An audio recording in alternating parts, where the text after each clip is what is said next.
Good day guys. So yun know, hindi kami masyadong nakapag-video nung mga first week simula nung first week nung kambal simula nung na ano sila na isilang sa mundong ito. So ano na sila 13 days. 13 days na at nagkakaano na sila yung nagkakapising na. Anong tawag nun Nag-gain na sila ng timbang. So hi guys, my name is Yeshua Guy Laranzado and my name is Yexus Kyle Laranzado. Yun na. Tapos yung unang weeks nila dito sa tinitira namin ay napakalaking adjustment namin ni Furley. At andun yung puyatan tsaka mga adjustment na sa pagtulog, sa mga gagawin.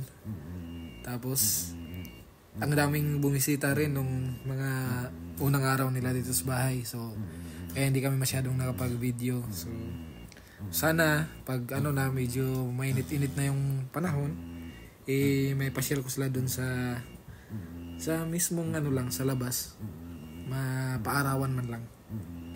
So hopefully bukas sana mainit na, kasi kung wala mang snow na malamig naman yung temperature, so hindi ko pa rin sila nilalabas kahit walang snow kasi malamig pa rin malamig yung hangin. So hopefully uminit na, tsaka na yung talaga winter season. Spring season na talaga. Ano ba yun? Tama ba? Spring season na, di ba? Ayun nga, spring season na, pero parang winter pa rin kasi malamig. So, yun. Di ba kami nakakalabas masyado kasi biglang nag-snow. Tatlong araw ba ata yung nag-snow. So, hindi kami nakapag paaraw sa kanila. Dito lang ako sa bintana. Ayun. Diyan lang sa bintana kasi lumulusot naman yung araw. Pero hindi talaga siya totally na mainit, pero yung liwanag na galing sa labas, yun. Pero yun nga, medyo maulap kasi yun nga, nag-snow. Mga 3 araw na, imbis na spring season na sana. Humabol pa yung snow. Bali 3 araw na nagdire-diretso yung snow.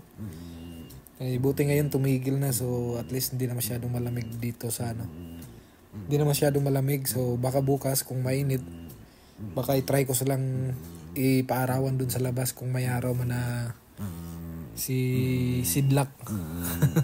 Si Sikat pala. So yun. Muna. Paalam.